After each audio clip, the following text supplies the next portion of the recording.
Muy buenas otra vez. Muchas gracias, Eva, por tu exposición. La verdad que yo prefiero efectivamente comprar tranquilidad y a ver si conseguimos convencer a los asistentes que es importante comprar tranquilidad y si es a través de una corredera de seguros, pues mejor. Y de los colaboradores y avisadores también están en esa línea descendente del sector asegurador. Pero ya estamos aquí preparados. Esta mesa promete. Muchas gracias. Creo que estamos todos muy, deseando escuchar a los ponentes, que voy a presentar antes de nada. Empiezo desde el fondo. Ana Barriga es abogado of counsel del despacho García Pía Abogados y especialista en el sector arrendaticio y nos va a intentar hacer una presentación de la ley de vivienda, de los aspectos más relevantes de la misma. César Ramos, portavoz de Vivienda del Partido Socialista del PSOE. Muchas gracias por estar con nosotros. Ana Zurita, portavoz del Partido Popular también de Vivienda. Y tenemos a María José Pichio, directora general de Vivienda de la Comunidad de Madrid. Creo que están casi todos los protagonistas, junto con el público, de lo que va a representar y representa la Ley de Vivienda, los aspectos críticos, los que no lo son, y de qué manera podemos intentar que este debate sea un debate enriquecedor. Como decía al principio, también se va a permitir, por supuesto, la pregunta de los asistentes, las dudas que se puedan tener.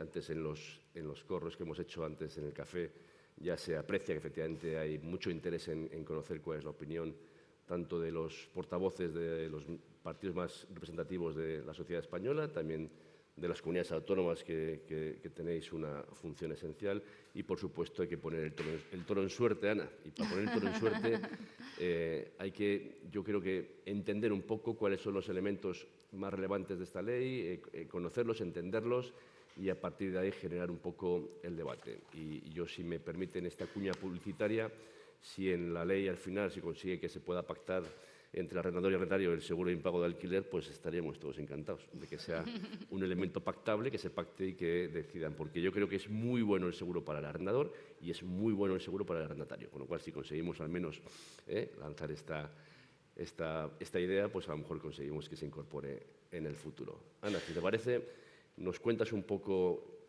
qué aspectos has visto tú en la ley, nos haces una exposición y a partir de ahí empezamos a hablar con los representantes de la mesa.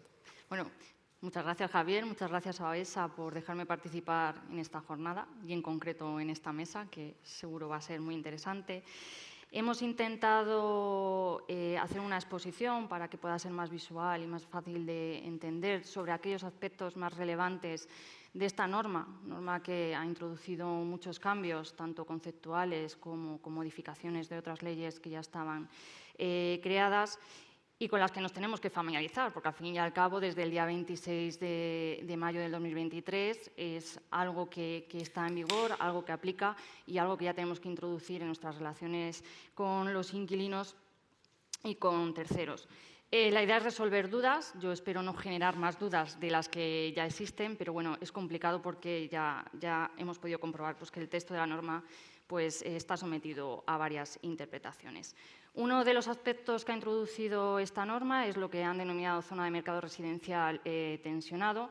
Serán aquellas zonas que puedan declarar las administraciones competentes en materia de vivienda, entendemos que las comunidades autónomas, en las que el coste de esa renta o de esa hipoteca más los gastos básicos, que se consideran o se definen como gastos básicos, la luz, el agua, el gas, también las telecomunicaciones y los gastos de comunidad de propietarios, superen en un 30% los ingresos de la unidad familiar, la renta o la renta media de esa zona, y también para aquellas zonas en las que el precio de la renta se haya incrementado en 3 puntos porcentuales en comparación con el crecimiento acumulado del IPC de la comunidad autónoma correspondiente. Estas zonas van a tener una vigencia de 3 años, que se podrán prorrogar con carácter anual siempre y cuando se cumplan unos requisitos. Aquí a mí me surgió una duda que quedó despejada en el día de ayer, porque en Cataluña ya había declaraciones de zonas de mercado residencial tensionado, pero bueno, ayer la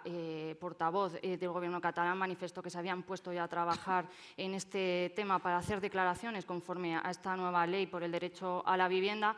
Sí decir que ya conforme a la ley catalana había ya declaradas 142 zonas de mercado residencial tensionado y no creo que ese número varíe, por lo cual ya nos podemos hacer una idea más o menos del escenario en que nos podemos encontrar. Otro concepto que, a que se le ha acumulado otra situación es el concepto de gran tenedor. Ya sabíamos que se consideraban grandes tenedores aquellos titulares de más de 10 viviendas o de más de 1.500 metros cuadrados construidos de uso residencial. Ahora, en las zonas de mercado residencial tensionado, también se consideran como tales aquellos titulares de más de 5 viviendas o más. Voy a intentar ir rápido porque luego hay un turno de preguntas en el cual se podrán resolver las dudas más concretas. Se fija también un deber de información mínima para operaciones de compra y arrendamientos de viviendas. Son obligaciones que se le van a imponer al vendedor o al arrendador siempre y cuando lo solicite el inquilino o el comprador. Ya existía un texto, que es el Real Decreto 515/1989, que imponía esa obligación para los arrendadores profesionales, que sigue en vigor, que no se ha modificado y que entendemos que va a tener que convivir con esta nueva norma. Bueno, hay información que será más o menos fácil de conseguir, incluso en algunos casos será onerosa, pues porque la consecución, por ejemplo, de la cédula de habitabilidad genera una tasa. También hablaremos de plazos en los que conseguir esta documentación y eso puede provocar que la firma de un contrato se pueda incluso retrasar en el tiempo. Si es relevante, a mi juicio, pues el hecho de que si esa vivienda se encuentra dentro del mercado residencial tensionado, hay que comunicarlo y hay que especificar en el contrato también cuál sería la renta que se le aplicaría conforme a esa zona. ¿Qué ocurre con los contratos que se han celebrado con fecha anterior a la entrada en vigor de esta norma? Pues le seguirá aplicando la Ley de Arrendamientos Urbanos vigente hasta el 25 de mayo del 2023. Esto es relevante, por ejemplo, en algo que analizaremos ahora, sobre el tema de las prórrogas nuevas que se han introducido.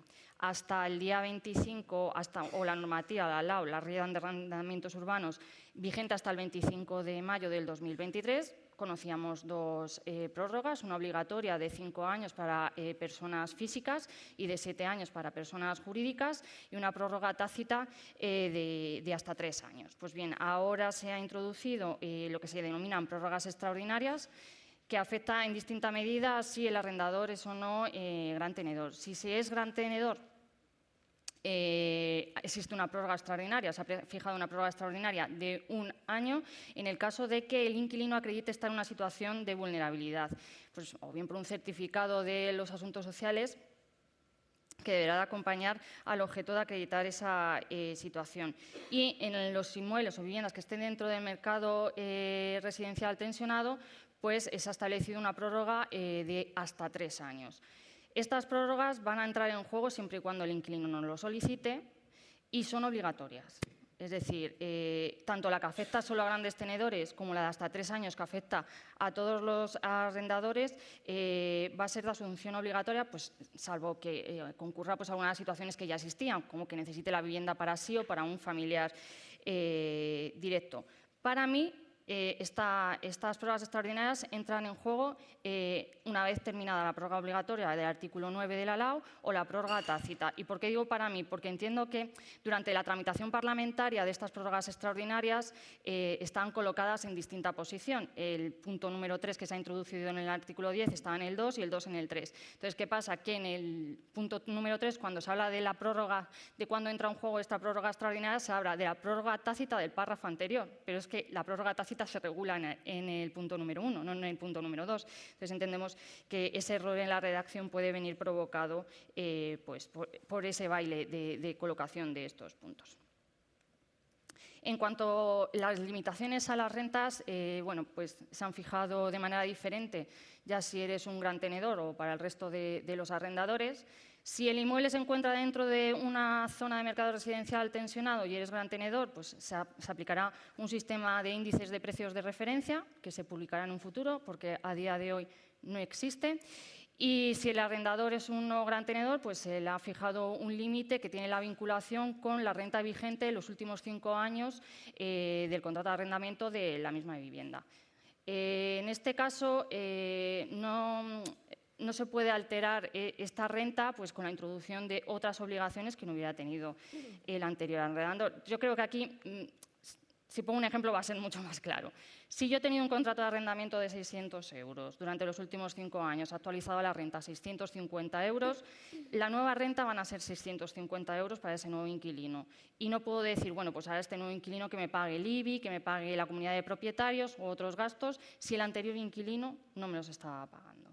¿Vale? Sí que existe una excepción, que es la posibilidad de aumentar hasta un 10% esa renta de ese contrato anterior, pues siempre y cuando se cumplan los requisitos. Pues una rehabilitación, eliminación de barreras arquitectónicas, mejoras de eficiencia energética, siempre dentro de unos requisitos, o que se fije una duración del contrato de 10 o más años, o se deja a voluntad del arrendatario la posibilidad de hacerlo.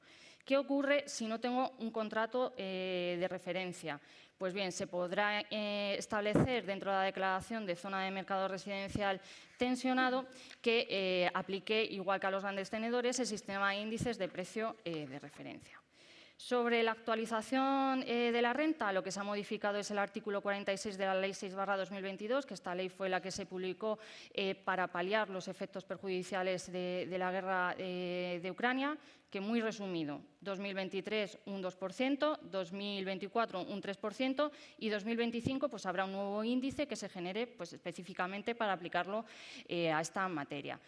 Simplemente matizar, en 2023 es un 2% porque lo que se aplica es el índice de garantía de competitividad que está topado a un 2% por arriba y a un 0% por abajo. Los grandes tenedores tienen la posibilidad también de pactar un porcentaje de actualización, pero ese porcentaje pactado nunca puede superar el límite, pues el 2% en 2023 o el 3% en 2024. Si no hay pacto, pues aplica el límite, pero para los arrendadores no grandes tenedores existe la posibilidad de un pacto fuera de ese límite y si no hay pacto, pues aplicará el límite. Difícil a lo mejor que un inquilino pues acepte, conociendo esta norma, pues pactar un porcentaje superior al que establece la norma. Hemos decidido hablar de los juicios de desahucio no desde un punto de vista procesal, porque bueno, pues entendemos que puede ser más complicado, pero sí intentando llegar a hacernos una idea de los plazos y sobre todo en este ámbito del seguro, porque al final, pues bueno, si viene un propietario a asesorarse a nuestra oficina de cómo puede garantizarse o protegerse frente a un impago de un alquiler, pues tener en cuenta que a lo mejor una póliza de 6 meses pues se nos puede quedar corta. Yo mi consejo es que ya sea a partir de 12 meses en un futuro, porque los plazos, tal y como está en la norma, se han aumentado. He intentado hacer un resumen esquemático de lo que puede ser un procedimiento a día de hoy. Se han introducido unos nuevos requisitos para la hora de que el juzgado a nosotros nos admita a trámite la demanda. Entre esos requisitos se encuentra, primero decir que estos requisitos aplican tanto a un procedimiento de desahucio por falta de pago y expiración de plazo, como a un precario, como a un procedimiento de ocupación o como para los que nosotros llamamos del artículo 41 de la ley hipotecaria, que son aquellos que pueden ejercitar los titulares registrales. ¿Vale? Y la relevancia la explico ahora.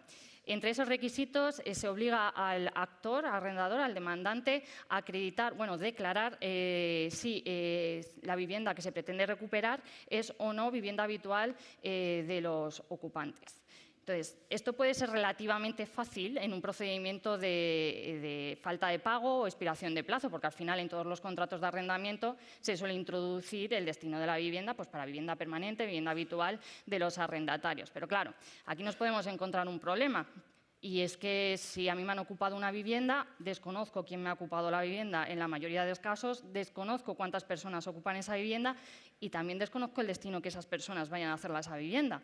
Entonces, a día de hoy es cierto que cuando se hace la descripción de vivienda habitual se habla pues, que se podrá utilizar el empadronamiento o cualquier medio de prueba admitido en derecho, pero claro, yo como arrendador tengo limitado el acceso al padrón de un tercero y a lo mejor es que mis ocupantes ni siquiera están empadronados en la vivienda todavía. Entonces, es algo que yo a lo mejor no voy a poder saber, al menos con una certeza que me permita ir con una confianza y una seguridad jurídica ese procedimiento. Luego, otro de los requisitos que se ha fijado es la necesidad de manifestar, declarar y acreditar si soy o no un gran tenedor. Entonces, si yo digo en esa demanda que no soy gran tenedor, a mí en la norma se me dice que tengo que aportar una certificación del registro de la propiedad en el que conste una relación de propiedades a nombre de la parte actora, el arrendador. Nosotros hemos consultado con el Colegio de Registradores y con varios registros de la propiedad y a día de hoy esta certificación no existe. No sé si César luego nos podrá decir exactamente cómo podemos digamos, sustituir esta certificación para poder presentar una demanda con garantías. A lo mejor hubiera tenido más sentido, lo dejo caer, pedir una certificación de titularidades del catastro, básicamente porque además en España la inscripción registral ni siquiera es obligatoria. Entonces, pues bueno, a lo mejor no se llega a cumplir esa función que se pretendía con este requisito. Nosotros a día de hoy lo que le estamos aconsejando a los arrendadores es que aporten una nota de localización en la cual aparece el registro y el municipio de ese registro y las notas simples, informativas, porque requerirle a una persona que le están impagando la renta que aporte certificación de cada una de sus titularidades, una certificación tendrá un coste de 70 a 80 euros, pues nos parece un poco complicado de gestionar, sobre todo con arrendadores pues que a lo mejor solo tienen esa vivienda y la vivienda arrendada. Si somos grandes tenedores, pues ahí entramos en otro juego. Un juego un poquito más complicado, porque hay como dos fases, vamos a decirlo así. Una primera fase en la que vamos a tener que acreditar nosotros si el demandado es o no vulnerable, y en el caso de que sea vulnerable hay otra fase que es la que ya habréis escuchado, mecanismo de intermediación y conciliación. Para hacerlo un poco más gráfico, hemos puesto un ejemplo de lo que nosotros interpretamos que dice la ley respecto a cómo nos va a quedar el procedimiento de desahucio, en este caso un procedimiento de desahucio por falta de pago. He incluido como opcional, porque nosotros siempre lo recomendamos, que es un requerimiento previo al inquilino de pago al objeto de evitar que pueda enervar luego la acción. Para quien no sepa, la enervación de la acción al final es la opción que tiene un inquilino de pagar todo lo que debe y se puede mantener en el uso de la vivienda. Y luego entraríamos en estas dos fases que comentábamos antes. Una primera fase que es la que tiene por finalidad acreditar o no si el inquilino está en situación de vulnerabilidad. Entonces, nosotros, o los organismos competentes, se dice que son los organismos competentes en materia social, muy resumido. Entonces, lo que aconsejamos es presentar una instancia a esos organismos en sentido de pues, comunicarles que tenemos un incumplimiento contractual, que al objeto de cumplir con la nueva ley de enjuiciamiento civil, pues tenemos que cumplir el requisito de acreditar la vulnerabilidad y que se inicien los trámites para averiguar si la unidad familiar que ocupa esa vivienda que pretendemos recuperar está o no en esa situación de vulnerabilidad. Nosotros interpretamos, y ahora digo el por qué digo nosotros, que si yo presento esa instancia y en 2 meses no he recibido contestación, yo con una declaración jurada de que he iniciado los trámites y no he tenido contestación, más el justificante de presentación de esa instancia, yo ya podría presentar esa demanda.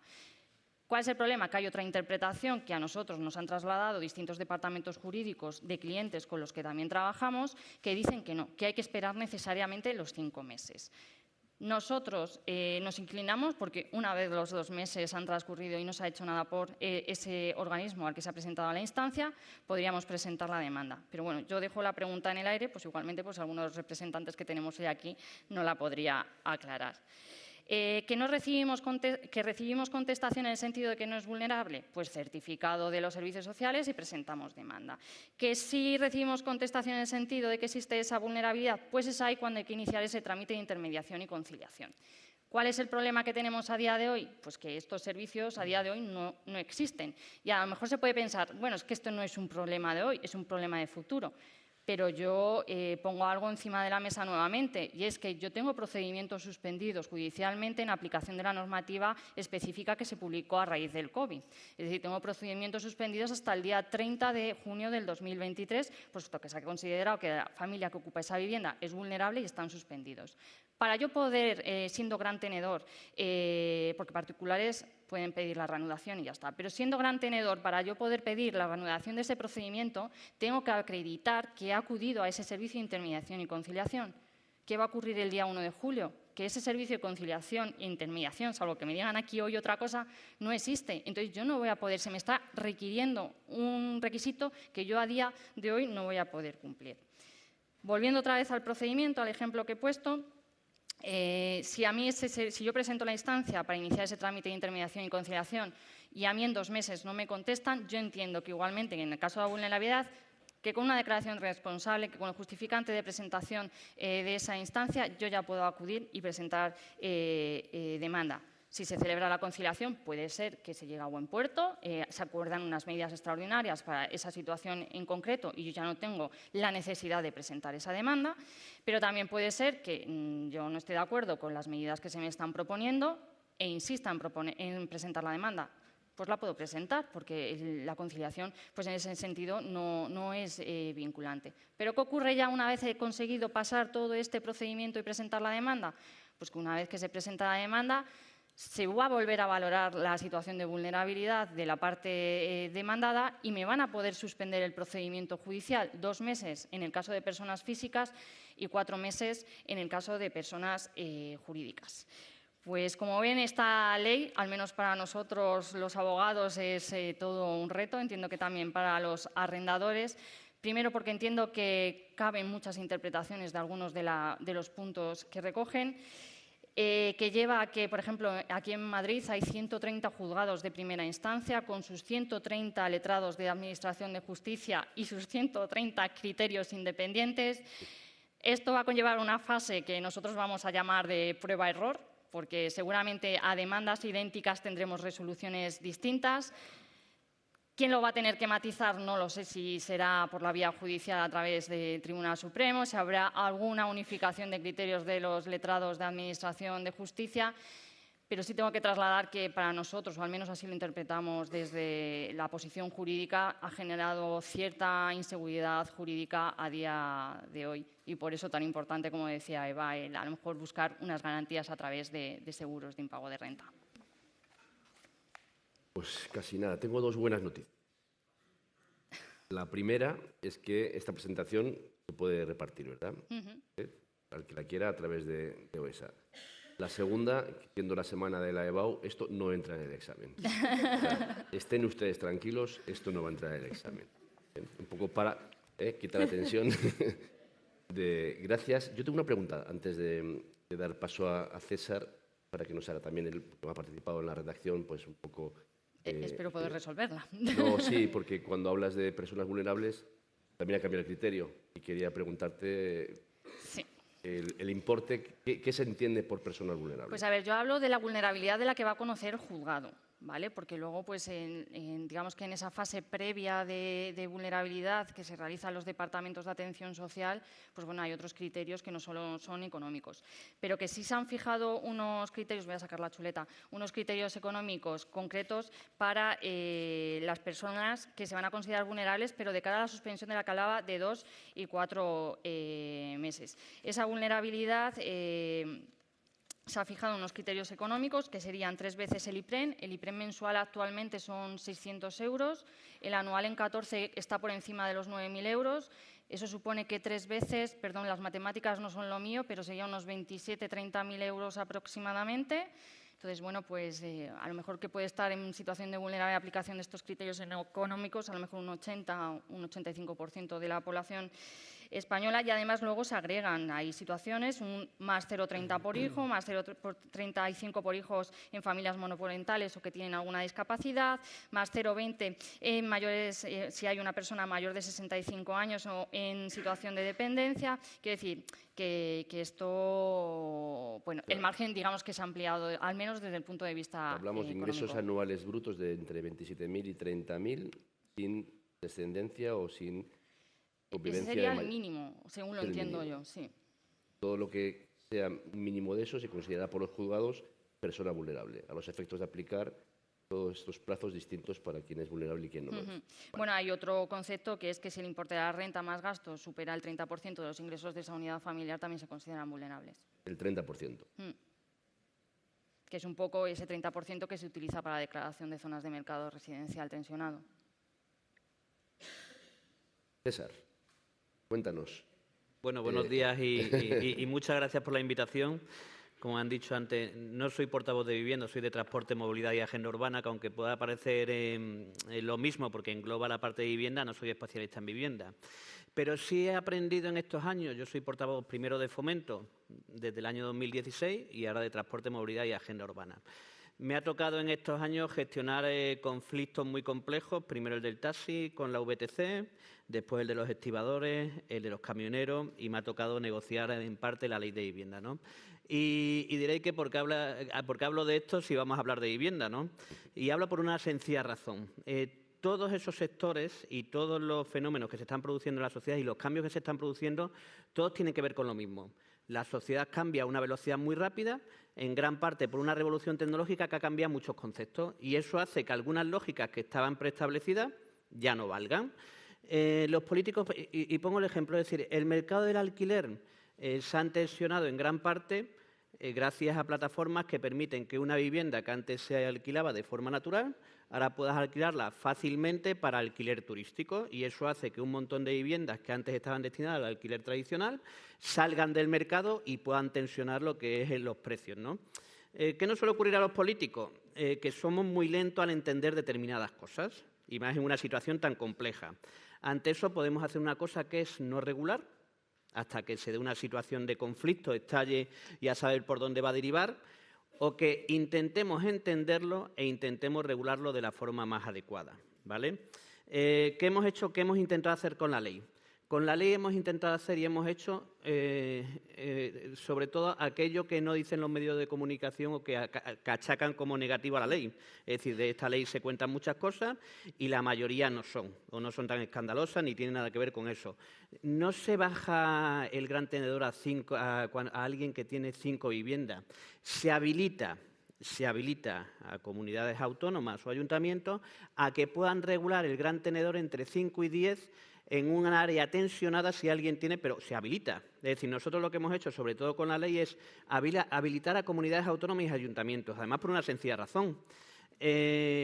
Había partidos que nos pedían que la regulación que hiciéramos, la hiciéramos para todo el mundo igual, es decir, que desde el Estado reguláramos a nivel macro lo que tiene que ser o lo que tienen que decidir las comunidades autónomas y ayuntamientos. Aparte de que no lo podemos hacer por las competencias que tiene cada uno, nosotros creemos que las realidades en cada sitio son distintas y como las realidades en Cáceres, yo soy de Cáceres, no es la misma que la de Madrid, evidentemente quien tiene que poder utilizar herramientas son comunidades autónomas y ayuntamientos. Por eso lo que principalmente hace la ley es dar herramientas. Es cierto que es una ley muy compleja y como es una ley muy compleja, el objetivo de la ley lo teníamos muy claro, lo tenemos muy claro, que es evitar que se pueda dar una situación a la que la gente no tenga acceso a una vivienda de forma razonable, pero también teníamos claro que tenemos que garantizar el derecho a la propiedad. Hay una distinción muy clara que hacemos entre el gran tenedor y el pequeño tenedor. Era para nosotros una prioridad. Había gente que nos pedía que teníamos que aplicar lo mismo al gran tenedor que al pequeño tenedor.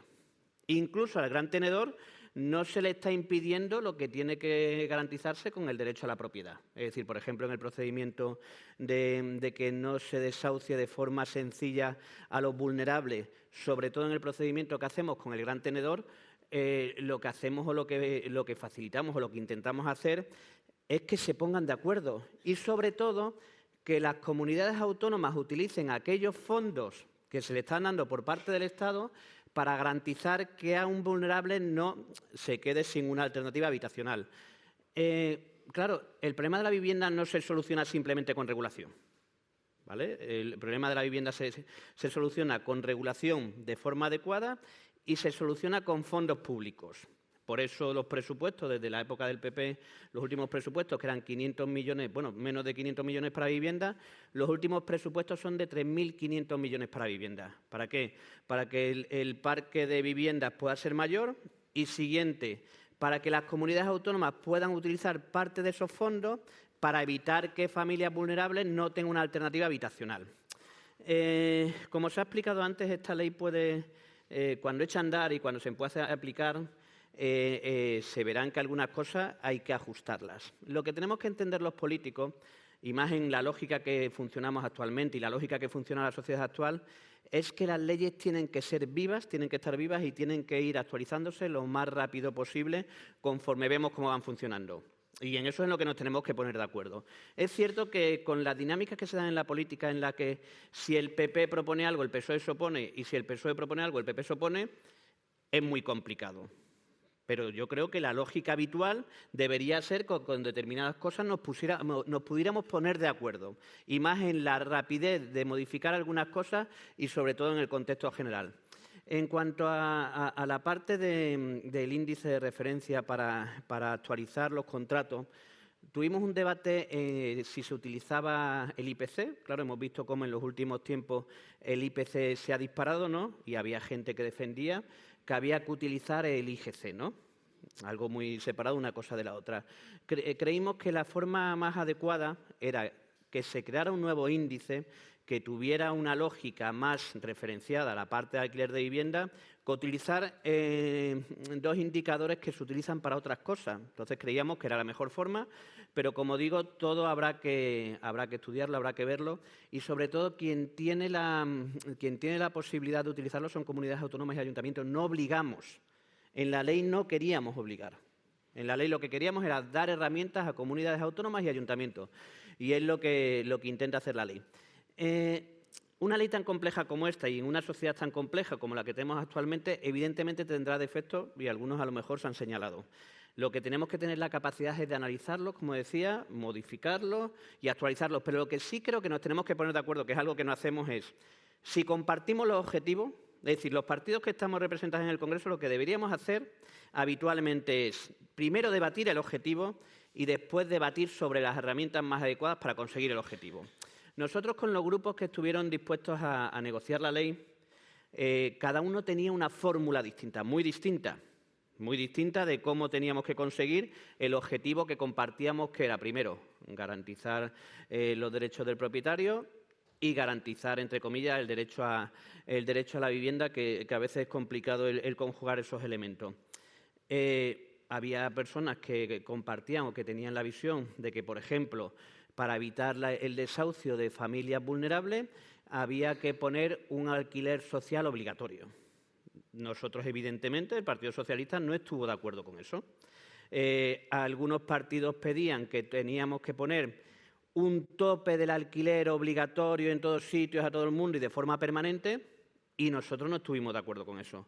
Por eso yo creo que y a la ley se le puede criticar muchas cosas, pero la mayoría de cosas que se le critican en los medios de comunicación no tienen nada que ver con lo que aparece en la ley. Pero creo que hemos intentado hacer una ley equilibrada, garantizando que el mercado puede funcionar e impulsar, pero teniendo muy claro, como he dicho antes, que el mercado por sí solo, cuando se regula, y más en la lógica actual, se producen unos desequilibrios brutales.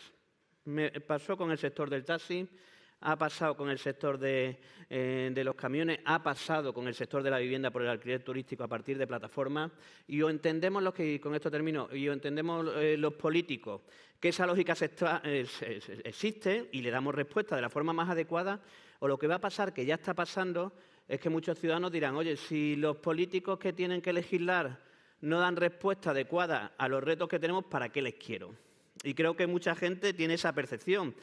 Y regular en la época actual es mucho más complejo que en otra época, por la velocidad de los cambios, por la complejidad de los cambios, y encima en España, que ya nos hemos convertido en un país como Italia, con la atomización de partidos y las aritméticas parlamentarias complicadas, hace que eso todavía sea mucho más complicado. O los políticos cambiamos en determinadas lógicas, o bueno, los ciudadanos tendrán la percepción que les servimos de muy poco y les solucionamos pocos problemas, y seguirán su vida de la mejor forma posible sin prestarnos atención. Nos quedamos con eso, César. Muchas gracias por hacer una propuesta también y seguir con algunas noticias. En esa frase que decías de que lo que dice un partido se opone el otro y viceversa, pues en ese encuentro podemos estar nosotros para intentar armonizar algo, dado que las leyes son vivas, a lo mejor desde una institución o esa, que lo que intenta es un poco, yo creo que estamos todos en la idea de que hay que fomentar herramientas y seguridad jurídica, y creo que ahí nos encontraremos todos seguramente, y ofrezco desde aquí pues que OESA pueda ser una especie de conciliador de una ley viva que pueda ser menos discutida o discutible por ciudadanos en algunos casos, o bendecida por otros, para evitar que efectivamente se creen distinciones. Ana, te toca. Cuéntanos un poco qué idea tienes tú, cómo has visto la tramitación, cómo es el resultado, qué propuestas nos haces. Bueno, lo primero, muy buenos días a todos.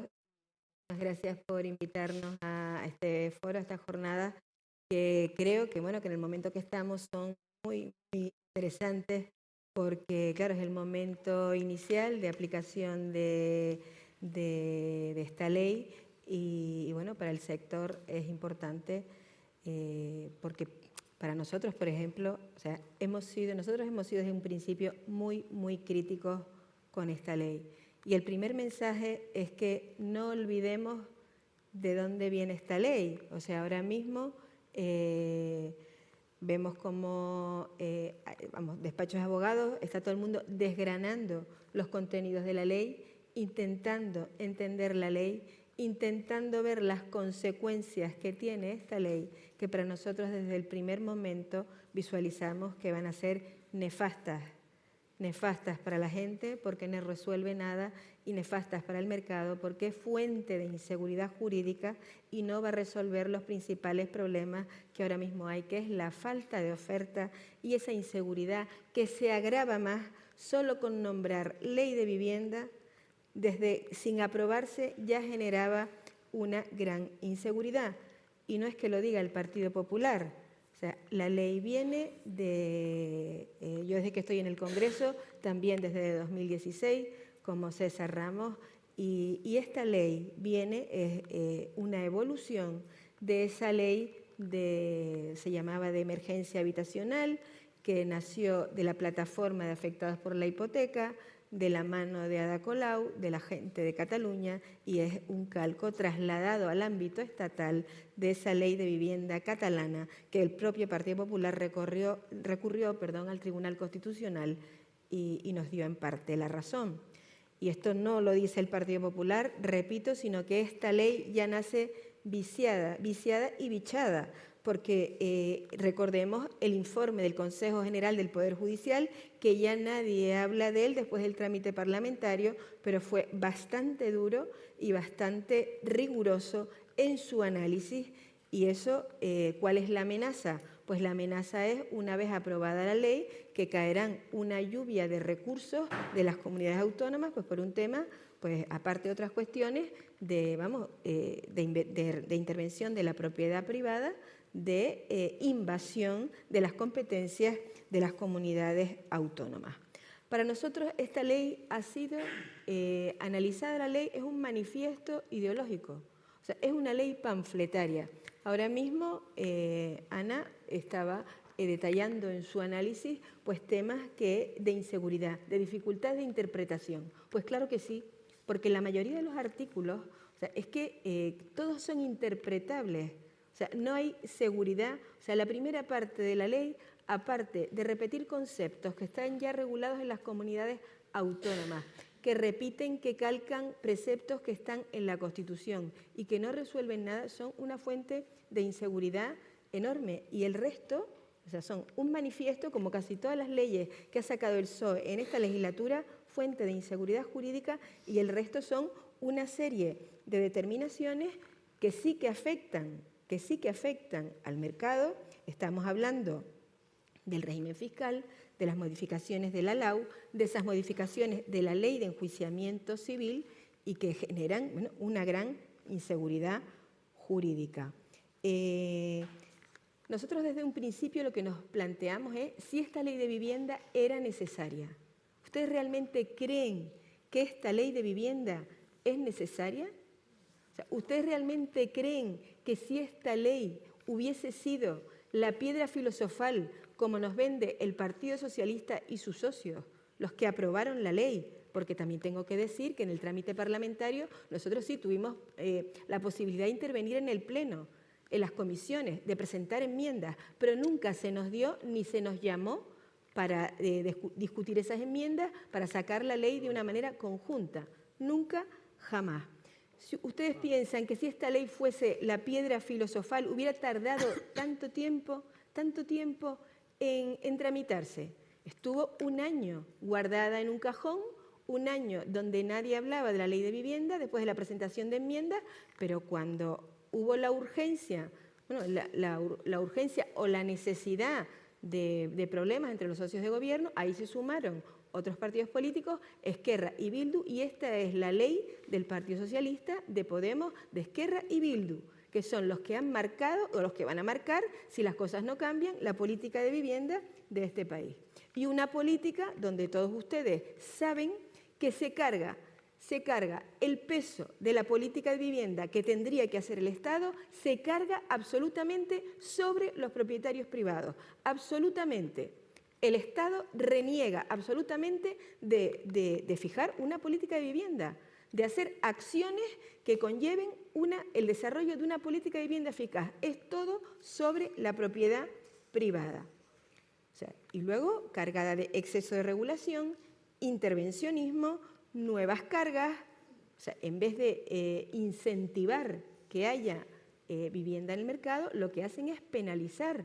Todos sabemos el resultado de esa política de vivienda que emana de esta ley. Hablamos en un principio de la contención de rentas.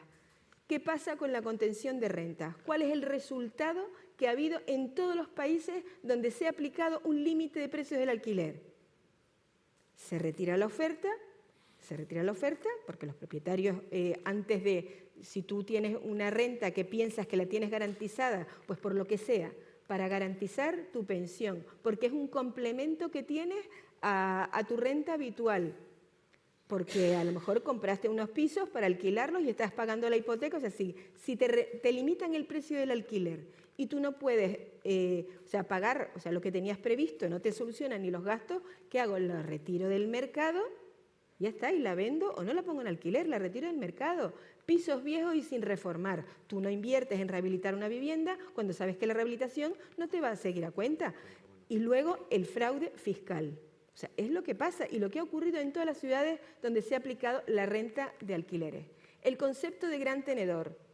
Es que no entramos ni siquiera a analizar las repercusiones que tenga en todos aquellos artículos donde se imponen determinadas obligaciones a un gran tenedor. El Partido Popular no cree en ese término ni en esa definición. No hay grandes tenedores. Hombre, un gran tenedor puede ser el que tenga 25.000 viviendas. Eso es un gran tenedor. Pero un gran tenedor, y además desde el tiempo que llevamos en el Congreso hemos visto definiciones absolutamente ambiguas de gran tenedor. Primero fueron 8. En esa ley que vino de emergencia habitacional heredada de Cataluña eran 8. Después fueron 11, después fueron 15. Y ahora resulta que en esta nueva ley, después de la negociación con Esquerra y con Bildu, ya no eran 10, como se aprobó en el decreto 11-2020, sino que da a las comunidades autónomas la potestad de reducirlos a 5. Venga, hombre, a mí es que me parece eso, a todos, bueno, al Partido Popular, eso es una falta de criterios objetivos para determinar una figura sobre el que le caiga la denominación de gran tenedor es que le caen las 7 plagas de Egipto encima. Para nosotros no existe la denominación de gran tenedor. Paciencia, sí, paciencia que tiene que tener la gente. No hagamos de esto,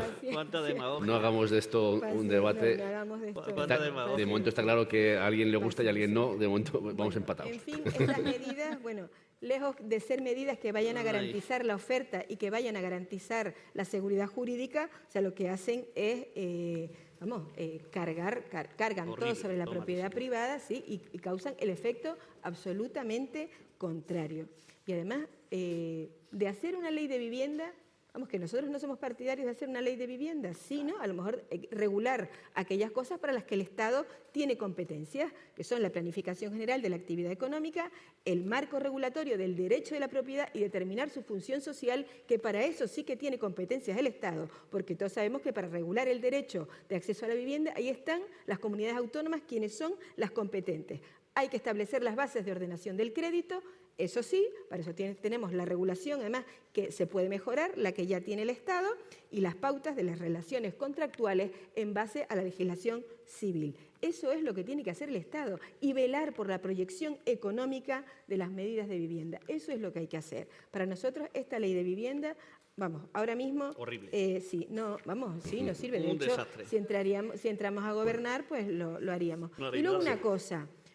está claro, la ley tenía un trámite, habían unas medidas que eran, bueno, que lo principal pues ya las he relacionado, pero que luego después de la última negociación, pues pero mucho peor que mucho peor, absolutamente peor, y a quien único beneficia esta ley, a quien único beneficia es a las ocupas.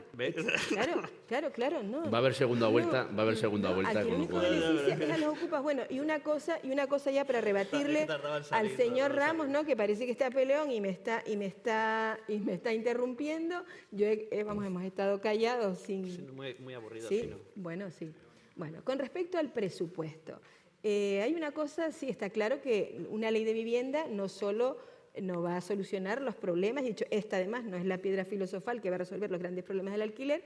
Un presupuesto es importante. Y además, no solo el presupuesto, sino nosotros lo que proponemos no se va a resolver con una ley de vivienda ni con el presupuesto. O sea, el problema de la vivienda en España se resuelve con un gran pacto por la vivienda, donde participen Estado, donde participen comunidades autónomas y donde participen entidades locales, porque el Estado solo no puede, las comunidades autónomas solas no pueden y las entidades locales tampoco, y el sector tampoco solo puede. Hay que hacer un gran pacto donde intervenga todo el mundo y eso a ver si se puede hacer después de estas elecciones generales. El presupuesto.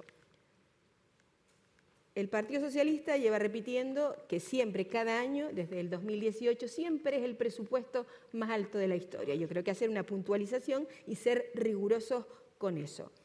¿Por qué el presupuesto para vivienda es de 3.000 no sé cuántos 500 millones de euros? ¿3.000 cuántos? 500. 3.500 millones de euros. 7 veces más. 7 veces más. Muy bien, pues no es 7 veces más. Hombre, claro. No es 7 veces más, porque si lo consideramos en términos de PIB, de Producto Interior Bruto, sabes que cuando gobernaba el Partido Popular era un 0,82 del PIB. Y ahora estamos en un 0,43, o sea, casi la mitad.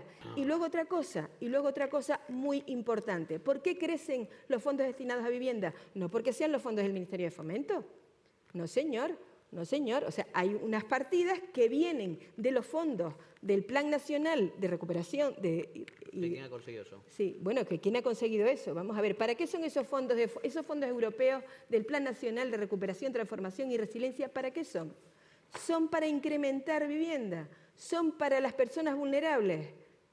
¿Qué puedes tú hacer con esos fondos? Pues con esos fondos puedes rehabilitar. Son fondos para rehabilitación, no son fondos para crear nueva oferta de vivienda. Únicamente hay 1.000 millones que son destinados a esas 20.000 viviendas sostenibles que todavía no hemos visto ni una. Para eso sirven los fondos europeos, no sirven para incrementar la oferta de vivienda. Entonces, bueno, yo ya termino, creo que me he extendido porque después creo que hay otra ronda, pero bueno, la conclusión es que para el Partido Popular esta ley de vivienda es una fuente enorme de inseguridad jurídica y no resuelve los problemas que tiene ahora mismo la sociedad española en materia de vivienda. Si bien es cierto que con tanta inseguridad, claro, al sector de los seguros de alquiler le viene muy bien, porque hay que cubrirse las espaldas, tanto arrendador como arrendatario. O sea que a lo mejor ustedes sí que dicen, bueno, que sigan las cosas como están, pero bueno, también es... Bueno, nada más, muchas gracias. Tomemos aire.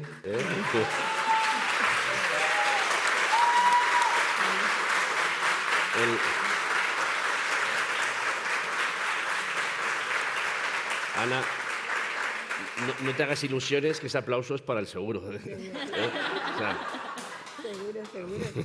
Claro que sí. Para el señor Ramos.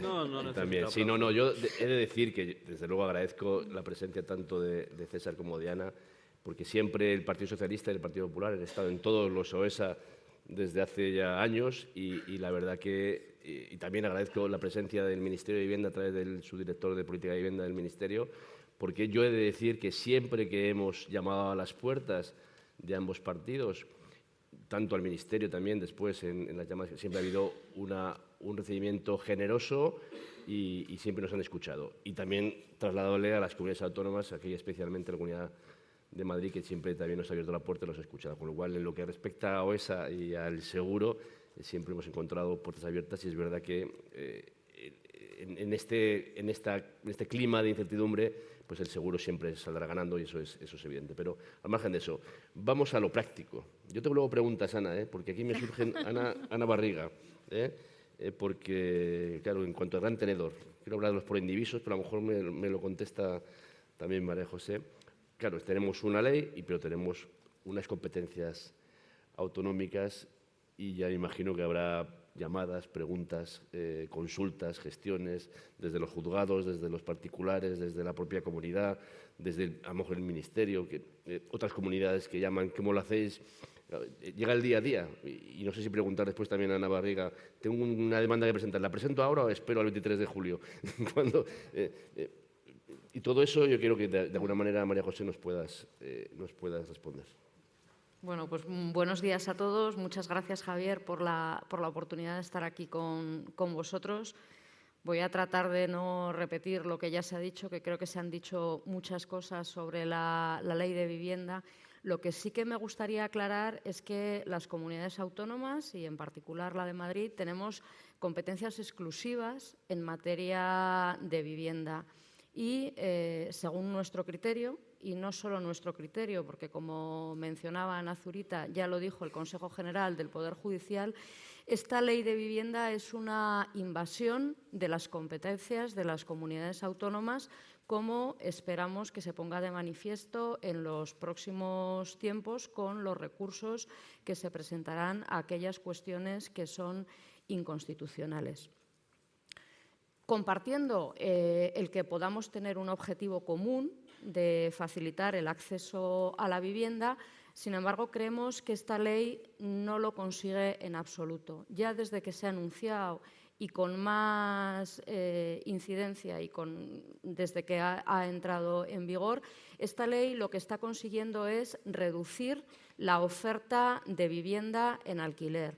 Reducir, ¿por qué? Porque al final lo único que protege es a aquel inquilino que no paga su renta o aquel que ocupa ilegalmente la vivienda y carga todas las obligaciones sobre los propietarios de las viviendas, que lo que van a conseguir es que se alejen del mercado del alquiler, que cada vez haya menos viviendas disponibles y que cada vez suban más los precios, porque la única manera de conseguir que bajen los precios de los alquileres es que tengamos más oferta de vivienda, que construyamos tanto la Administración como la iniciativa privada. Y sin seguridad jurídica, que es lo que también recorta esta ley, no vamos a conseguir que cada vez sean más las viviendas que se promuevan en alquiler.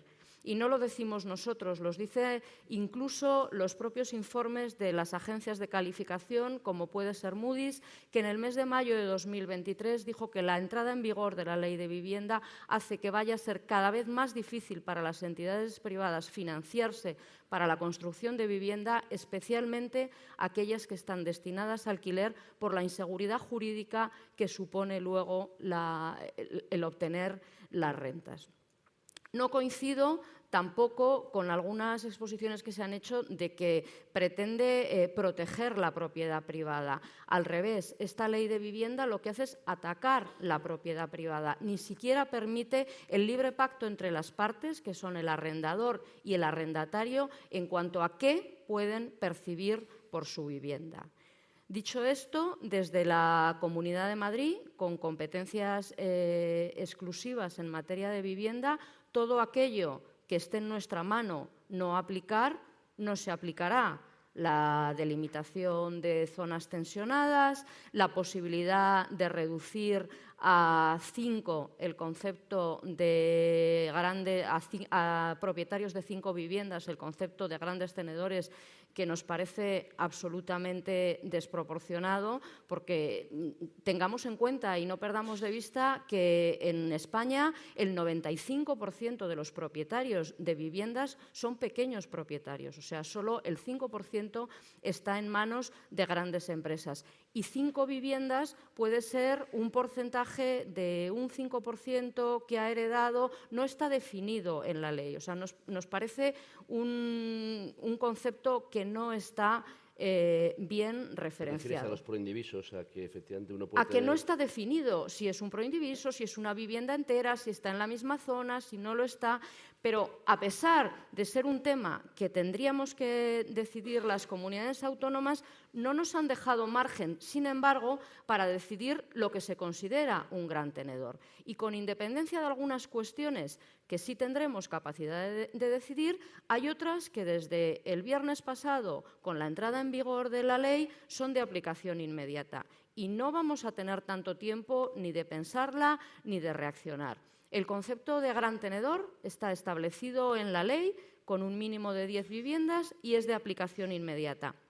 Igual que todas las modificaciones que como consecuencia de la Ley de Vivienda se han producido, tanto en la Ley de Arrendamientos Urbanos, en cuanto a lo que son los importes de las rentas, las producidas en la Ley de Enjuiciamiento Civil, que también ha expuesto la letrada, y las producidas en la Ley del Suelo en cuanto a reservas en materia de vivienda protegida y en cuanto al destino de las mismas. Entendemos que son de aplicación inmediata, con independencia de que alguna de esas cuestiones tendremos que ver el margen que tiene el Estado para llegar a tanto detalle en lo que se refiere a la regulación. El tema de los grandes tenedores y la posibilidad que tienen todos aquellos que tenían sus lanzamientos suspendidos como consecuencia de las medidas COVID y aquellos que ahora mismo quieran recuperar una vivienda porque su inquilino no les paga, ha entrado en vigor desde el viernes pasado. Y nosotros, Comunidad Autónoma de Madrid, en 3 días hemos recibido 100 solicitudes de grandes tenedores preguntando cómo van a operar, cómo se obtiene ese certificado de vulnerabilidad que se menciona. Cómo se van a someter a ese procedimiento de conciliación que la Ley de Vivienda dice que tendrá que definir el órgano competente de la Administración. Es decir, nos impone una serie de cargas y de dificultades que, además de la compleja tramitación judicial, de la carga que supone para las administraciones públicas, no debemos de perder de vista que al final ¿cuál va a ser el resultado? Pues el contrario al pretendido, que cada vez sea más difícil que un propietario alquile una vivienda.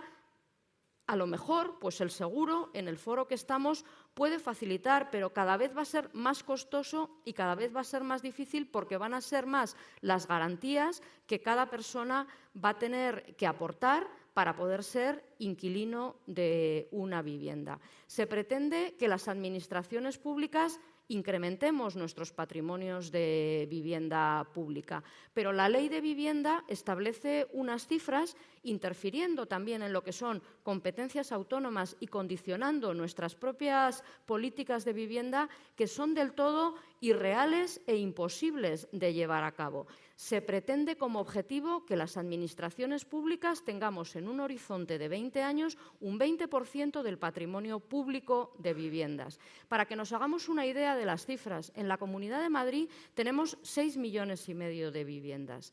6,5 millones de viviendas significaría que 3,5 millones de viviendas tenemos en la Comunidad de Madrid. Tenía aquí los datos porque me gustaría darlos concretos para que no nos induzcamos a errores.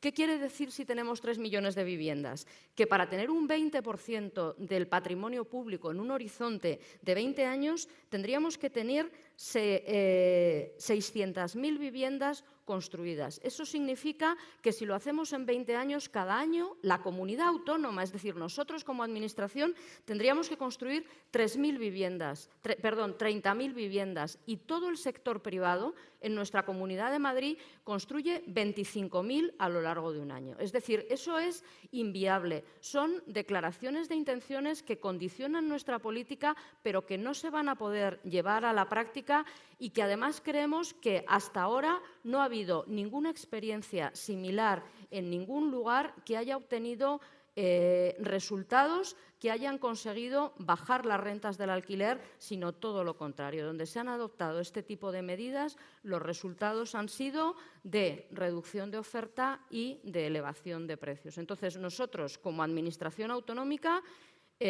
todo aquello que podamos no aplicar, no lo aplicaremos, pero como Administración, que lo primero que hace es cumplir la ley, sí que nos obliga a muchos aspectos que tenemos que poner en marcha desde ya y que creemos que van a tener consecuencias muy negativas para la oferta de vivienda. Muchas gracias, María José. Entonces, el tema que decías de la conciliación, claro, hay que habilitar el mecanismo para que los grandes tenedores sepan dónde acudir para hacer esa conciliación previa antes de continuar con el procedimiento? Claro, pues ¿Cuándo lo tendremos? Desconocemos, porque habla de la administración competente la ley, o sea, desconocemos si es la administración relacionada con los temas judiciales, la administración relacionada con vivienda. Es decir, al final lo que hace es que esa persona tarde mucho más tiempo en recuperar una vivienda y pone en igualdad de condiciones al propietario que está cumpliendo sus obligaciones y a aquel inquilino que no está cumpliendo con las suyas y que no está pagando las rentas, o aquel que ha ocupado la vivienda ilegalmente. Entonces, es una carga desproporcionada para aquellos que son propietarios de vivienda. Muchas gracias. Pues luego ahora haremos un turno, es hasta las 11, ¿verdad? Vale. Ana, ¿qué hacemos? Buena pregunta. Buena pregunta. Imagínate que yo tengo ahora un inquilino que no me ha cumplido, tengo una ley en vigor que me exige una serie de cuestiones para iniciar una demanda de desahucio por falta de pago de rentas. Y nos ha comentado María José que todavía hay cosas que están por hacer porque tampoco saben cómo hacer. ¿Y qué me aconsejas como abogada mía que en este procedimiento presento la demanda? A ver, ¿Cómo la presento? pues te voy a decir, depende de qué arrendador seas, porque los requisitos son menores para un arrendador particular, pero en el caso de grandes tenedores, yo te voy a decir lo que estamos haciendo también. O sea, al final, cuando un arrendador es particular, lo primero que hacemos es preguntar tú quién eres.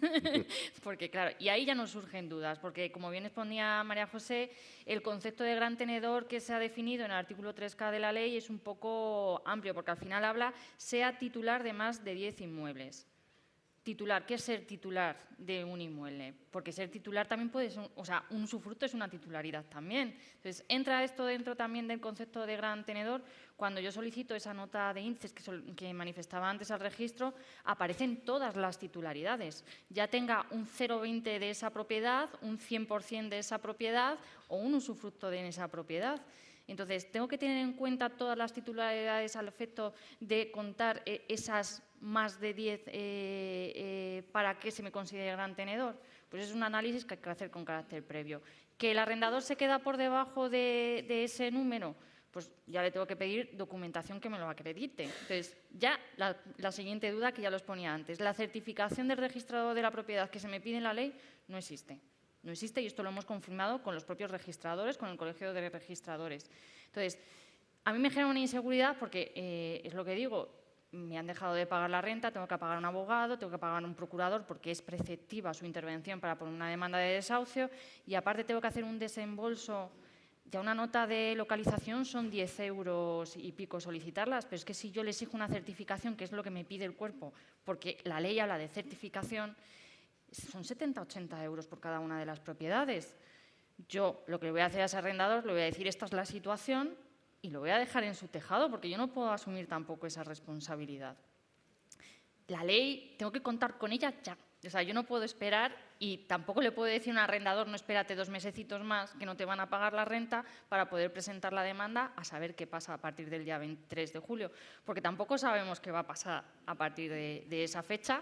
Nos entramos, es julio, agosto es inhábil judicialmente. O sea, que yo ya en agosto no voy a poder presentar demandas. Un mes más adicional de impago seguramente. Entonces, nosotros estamos presentando las demandas ya. Con grandes tenedores, pues se complica todo muchísimo porque no sabemos ni a dónde tenemos que dirigir las instancias, ¿vale? Entonces, nosotros las estamos dirigiendo. Sí que es cierto que con la vulnerabilidad parece un poco más acotado porque se refiere a las entidades que tengan competencia en materia social, por resumirlo mucho, pero claro, ¿qué hacemos si nos dicen que hay vulnerabilidad? A ver, también digo que la experiencia es que suelen tardar en contestar y si la interpretación que nosotros tenemos es correcta, van a pasar esos 2 meses y lo más seguro es que no recibamos contestación. Lo vamos a ver, porque nosotros ya hemos presentado instancias en los organismos sociales competentes el día 30 de mayo.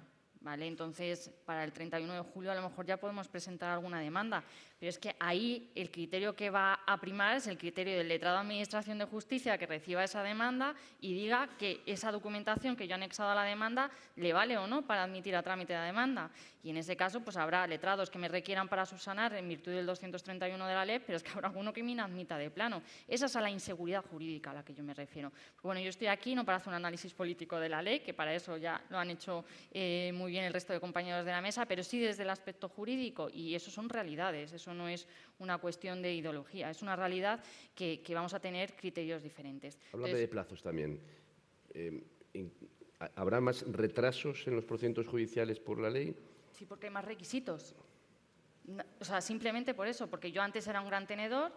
Si la vivienda no estaba en Cataluña, porque ya sabemos que en Cataluña hay una ley catalana que exigía unos requisitos previos, que es hacer un ofrecimiento de alquiler social a los inquilinos que, al menos en mi experiencia directa, no contestaban en la mayoría de los casos y había que presentar la demanda igualmente. O sea, había que esperar el plazo ese de los 30 días que se le daba al inquilino para que dijera si era vulnerable o no y lo acreditara para el ofrecimiento de alquiler social. Requisito que además era necesario porque las multas en caso de no cumplirlo son relevantes, o sea, hablamos de unos cuantos miles de euros, pero en el resto de España yo podía presentar la demanda, o sea, y además podría hacerlo incluso sin ese requerimiento previo al inquilino del que yo hablaba antes, que nosotros solemos aconsejar a los efectos de evitar la enervación, porque yo le puedo requerir, esperar 30 días y presentar la demanda sin la posibilidad de enervación, y ahora no. Ahora tengo posibilidad de que se me retrase, insisto, en nuestra interpretación de la norma, hasta mínimo 4 meses más.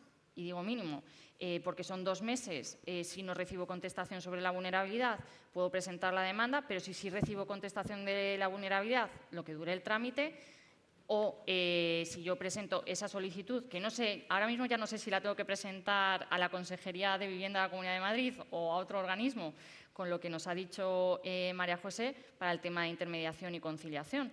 Entonces, mi idea era haberla presentado a la Consejería de Vivienda, pero es que ahora ya también tengo esa duda. Y tengo que esperar otros 2 meses más mínimo o que se celebre esa conciliación. Entonces, como hay más requisitos, por lógica directa, o sea, y estos son hechos, voy a tardar más en presentar la demanda. Y los tengo que cumplir, porque es que se puede dar la casualidad que si presento la demanda me la inadmitan. Entonces voy a perder otra vez mucho más tiempo, porque además hay una limitación temporal para todos esos documentos, ¿vale? Porque lo que me dice la norma es que, insisto, siempre bajo nuestra interpretación, es que en esa solicitud inicial para saber si es vulnerable o no, yo no puedo tardar más de 5 meses desde la solicitud al organismo en presentar la demanda, porque pone como máximo. Entonces, pues bueno, ¿y qué ocurre si luego me vuelve a dejar de pagar? ¿Tengo que esperar otra vez? ¿O qué ocurre si me inadmiten? ¿Tengo que iniciar el trámite otra vez? Desde cero. Entonces, todo eso va a producir retrasos. Entonces hablamos de unos plazos medios que subirán en 3-4 meses mínimo. Bueno, siendo optimista, sí. Para tenerlo en cuenta, porque al final aquí tenemos profesionales del sector que tienen que saber que cuando le llegue un inquilino, evidentemente hay que hablar de unos plazos. Claro, sí, por eso hacía yo antes referencia a que a lo mejor ahora pólizas de seguro de impago de alquiler de 6 meses pues tengan menos sentido. Y que, bueno, pues los márgenes suelen estar entre 6, 12, 18 meses, pues yo me plantearía la posibilidad de hacerlo a partir de 12 meses. Porque la ley, ¿qué garantías permite adicionales al arrendador? ¿Qué puede pedir de garantía adicional al margen del seguro? Por la ley de arrendamientos urbanos, pues fianza o una garantía adicional. ¿De hasta y qué es máximo? Ahí lo que tú comentabas antes, de que se agradecería que se dejara expresamente manifestado en la ley de vivienda o en la ley de arrendamientos urbanos, entiendo yo más bien, es que se pudiera imputar el seguro de impago o regular ese seguro de impago a través de la ley de arrendamientos urbanos, ¿vale? Porque así quedaría más definido. Nosotros entendemos que el seguro de impago beneficia a las dos partes, ¿vale? Que sí puede haber una interpretación en la que se entienda que se beneficia más al arrendador porque se está protegiendo ese seguro de impago de rentas, pero bueno, el que se fije ese seguro de impago provoca que se exijan menos garantías económicas directas al arrendatario. Entonces nosotros lo incluimos en el artículo 36 pues por la posibilidad esa de fijar una garantía adicional de 2 meses. Muchas gracias. César, a mí me consta por mis reuniones que he tenido en el Ministerio que hay una intención clara de fomentar el alquiler y de hablar de consensos y demás, que también se ha comentado aquí durante la mesa.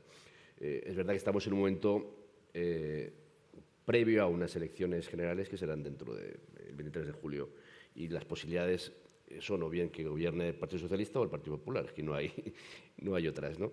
Entonces, ante ese evento futuro que está a la vuelta de la esquina y sabiendo efectivamente que la ley es una ley viva, que es lo que comentabas antes, y que efectivamente se pueden hacer sugerencias y modificaciones, después de estas semanas en las que ha habido pues, muchos comentarios, artículos y demás, ¿estaríamos en disposición, en el caso de que sea el Partido Socialista el que gobernase, de analizar cambios urgentes, inminentes a algunos articulados de la ley? Bueno, me vas a permitir primero, como estoy en una mesa de debate, además, Sí, voy a reconocer que hoy voy a salir de aquí sintiéndome bastante valiente, porque es una mesa, primero Ana es aséptica y bastante objetiva, pero a mi izquierda, que no ideológica, está bastante desequilibrada, ¿no? Y además parlamentariamente suele ocurrir una cosa, como el grupo que está en el gobierno suele ser el atacado, suele ser el último que suele intervenir, entonces yo además me siento en cierta desventaja, ¿no? Pero bueno. Pues si quieres eso lo solucionamos, que luego serás el último en hablar. Lo que sí quiero reflejar es cierto que estar en la oposición es súper cómodo. Yo he estado en la oposición, tanto en Extremadura en una época, como a nivel nacional de 2016 a 2018. Porque solo tienes que criticar lo que hace el que está gobernando. No hace falta que propongan ninguna solución, y es lo que hemos visto aquí. Tú criticas lo que hace el que está en el gobierno sin ninguna necesidad, entre comillas, de proponer soluciones. Además, lo puedo entender de Ana Zurita, que haga eso porque es diputada nacional, portavoz de Vivienda, que es el grupo de la oposición, pero que lo haga la directora general, que lo que tenía que garantizar es que en Madrid la gente pueda acceder a una vivienda de forma asequible, me resulta bastante llamativo. Porque yo me pregunto, los políticos lo que tenemos la obligación es de solucionar las cosas, es decir, de poner soluciones a las cosas. Y en Madrid creo que hay un problema en el tema de la vivienda y del acceso a la vivienda y de los precios de la vivienda. Y creo que no es mi percepción, sino que los datos dicen eso. Lo que hemos hecho con la ley es dar herramientas a comunidades autónomas y ayuntamientos, no obligamos. Además, la directora general ha dicho bien claro, nosotros no vamos a aplicar la ley.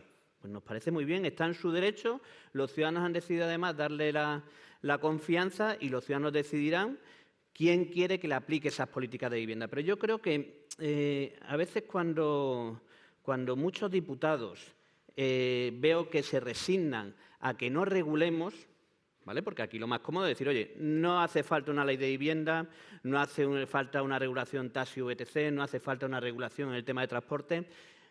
A veces cuando pasa eso y cuando tengo esa percepción, que es la que he tenido aquí, yo me pregunto, ¿y para qué estamos los diputados? Si no regulamos nada, lo mejor es que nos vayamos a nuestra casa. Es decir, creo que tengo un concepto... sí, sé que algunos te dirán, oye, mejor que os vayáis a vuestra casa. Pero llevo muchos años en política. Como he dicho antes, he estado en el gobierno o en la oposición. He estado en Extremadura en la oposición y estando en la oposición llegué a pactos con el gobierno del Partido Popular, porque creo que incluso estando en la oposición no se puede uno resignar a no hacer política y creo que es además lo que valoran los ciudadanos. Pero creo que hemos llegado a un punto en el que además por eso existe la sensación, y además lo veo en el auditorio, de, bueno, pues si es que los políticos no hacen falta porque la mayoría de cosas que hacéis en el Parlamento normalmente es tirar los trastos a unos a otros. Y lo decía antes, o cambiamos esa lógica o tenemos un verdadero problema. ¿Hacía falta una ley de vivienda? Sí, yo creo que hacía falta una ley de vivienda. ¿Es una ley de vivienda perfecta? No. ¿Tiene defectos? Evidentemente tiene defectos que habrá que corregir. Y que yo creo que además hay que ver cómo va funcionando para ir haciendo las correcciones que sean necesarias y lo antes posible. Y creo que además todos tenemos la obligación de ponernos de acuerdo con cosas importantes. Como aquí proponían que tenemos que hacer un gran pacto por la vivienda. A mí me parece muy bien, es decir, que se puede hacer un gran pacto para la vivienda. Mira, en un gran pacto para la vivienda tenía que estar el sector, tenían que estar los usuarios, tenían que estar los principales partidos políticos, tenía que estar todo el que tenga algo que aportar. Pero si los partidos mayoritarios no somos capaces ni ponernos de acuerdo en temas tan importantes como este, ¿para qué queremos un gran pacto? ¿Para decir que hemos llegado a un gran pacto simplemente por anunciar eso? Creo que en esas cosas la política, y lo digo yo que llevo muchos años en política, tiene que cambiar de forma razonable, porque además yo creo que sí había que hacer una ley de vivienda. Yo además agradezco enormemente la intervención de Ana. Los que hemos hecho la ley, los que hemos aprobado la ley, los que hemos pactado la ley, es cierto que tenemos muchas dudas de cómo van a funcionar algunas cosas. Y yo creo que además en el tema de la regulación del alquiler de vivienda, a nivel internacional existen muchas dudas cómo funciona cada una de las fórmulas. Es decir, los que defienden, o como nos pedían a nosotros, que topáramos el alquiler en todos sitios desde arriba, desde España, y que además se ponían ejemplos que no ha funcionado en países donde se ha puesto en marcha. Creo que en esto tenemos que ser muy imaginativos, pero hay algo que creo que todos podemos estar de acuerdo, que en muchos sitios de España tenemos un problema con los precios del alquiler que suben de forma desorbitada. Tenemos un problema. ¿Sabemos la solución? Yo creo que la solución tiene que venir de la imaginación, de que consigamos entre todos buscar las mejores fórmulas y sobre todo de legislar y de regular, porque demasiadas veces los que estamos en el Parlamento renunciamos a legislar y a regular para decir, si yo no regulo, no legislo, bueno, no voy a ser culpable de lo que pase. Bueno, soy culpable si no regulo y están subiendo los precios del alquiler de forma desorbitada. Creo que lo que me gustaría para el futuro con lo que tiene que ver con la ley de vivienda, en eso soy muy pesimista, es que los que estamos en los grandes partidos en algún momento hiciéramos un análisis objetivo de la situación del mercado del alquiler y de los problemas que tienen, pusiéramos sobre la mesa con datos cuál es el problema e intentáramos ponernos de acuerdo en soluciones. Digo, soy muy pesimista el que podamos hacerlo, porque si yo estoy en la oposición y viendo esta mesa diré, hostia, pues lo que me apetece es esto que cuando yo estaba en el gobierno me dieron caña, pues oye, voy a hacer lo mismo que es más divertido. Creerme que si tenemos la responsabilidad en el gobierno o en la oposición, y digo, incluso en la oposición, buscaremos ponernos de acuerdo en lo máximo posible porque creo que va en el bien de la mayoría y creo que además lo que sí que no entienden los ciudadanos y creen que somos imprescindibles es cuando tienen la sensación que simplemente nos oponemos a lo que dice el contrario y no buscamos las soluciones. Muchas gracias, César. La verdad es que, primero, en cuanto a que la monarquía parlamentaria funciona y que queremos que haya políticos que nos gobiernen, desde luego está demostrado porque el 70% de los españoles votamos. Y votamos porque queremos efectivamente ser gobernados y luego cada 4 años decidimos si estamos contentos o no, y eso es la política y la democracia, y estamos todos encantados de que sea así, que haya alternancia, ha sido bueno para España. Y luego también se ha demostrado, la historia ha demostrado que los partidos han llegado a acuerdos en temas de relevancia nacional. El Partido Popular y el Partido Socialista en muchas cuestiones han llegado a acuerdos, sobre todo en política nacional, antiterrorista y otros, y eso que quisiéramos los ciudadanos que en temas de educación, en temas de vivienda, efectivamente hubiese esa armonía y pudiésemos hablar de una ley consensuada por los grandes partidos, pues evidentemente es casi una quimera y un sueño, pero no pensamos que eso sea una utopía y un imposible, y a lo mejor en el futuro conseguimos que sea. En vivienda, desde luego, estamos a disposición para que eso sea posible y yo creo que estamos para intentar efectivamente que estemos todos cómodos con una normativa. Efectivamente, solo se equivoca el que toma decisiones y el que gobierna, y eso es así, y pasa en el gobierno actual, pasa en el gobierno de la comunidad autónoma, que solamente se puede equivocar el que al final dicta leyes, y en todo lo que sea modificaciones y mejoras también nos van a encontrar. Y Ana, vamos a hablar de esas mejoras y por favor, brevemente ya, que estamos a 8 minutos. No sé si alguien va a querer hacer una pregunta, si va a haber alguien, que sean luego... Yo querría, sí, también, sí. Un minuto. Vamos a hacer el final de turno y luego 1 o 2 preguntas, pero que sean preguntas, no, por favor, opiniones políticas, ¿vale? Es muy importante. Preguntas concretas sobre el tema. No quiero aquí de repente una lección política, ni una crítica, ni que no sea constructiva, pero por favor. ¿Hablamos antes? Sí, por favor. Bueno, yo quería puntualizar una serie de cosas a lo que ha dicho el portavoz del Partido Socialista, porque no tiene razón. Vamos a ver, nosotros no es que no solo nos limitemos a decir no a la ley de vivienda, hemos hecho propuestas y de hecho en el trámite parlamentario presentamos un documento de enmiendas bastante completo que el Partido Socialista, si hubiera tenido a bien, hubiéramos podido llegar a grandes acuerdos y solucionar este problema. Podríamos haber optado por decir no no a esta ley de vivienda, no presentamos nada, suprimimos todos los artículos, pero no fue así. Dijimos, bueno, ya que nos la tenemos que tragar, porque la van a sacar sino con unos y con otros, vamos a ser operativos, vamos a ser responsables y hacer pues, unas propuestas que bien hubiéramos podido llegar a acuerdos. Por ejemplo, nosotros no estamos de acuerdo, lo hemos dicho por activa y por pasiva, con las zonas de mercado tensionado y con todas esas y con esa toda normativa intervencionista que se pone de regulación de los topes de alquiler, porque el objetivo a todo eso es aumentar la oferta de vivienda. ¿Qué hicimos? Le dimos la vuelta, por ejemplo, al artículo y en vez de zonas de mercado tensionado lo llamamos zonas de alta demanda residencial. Y ahí volcábamos todas nuestras medidas que entendíamos que eran capaces de incrementar la oferta del mercado del alquiler. Ahí pusimos nuestros incentivos fiscales, ahí pusimos nuestras medidas de ahora la compra de la vivienda, nuestras medidas para incrementar la oferta de vivienda para los jóvenes, nuestras medidas de colaboración público-privada y medidas también para incrementar la oferta a corto plazo, que era sobre todo basada en los seguros de alquiler y en la mediación y incentivos fiscales de manera inmediata.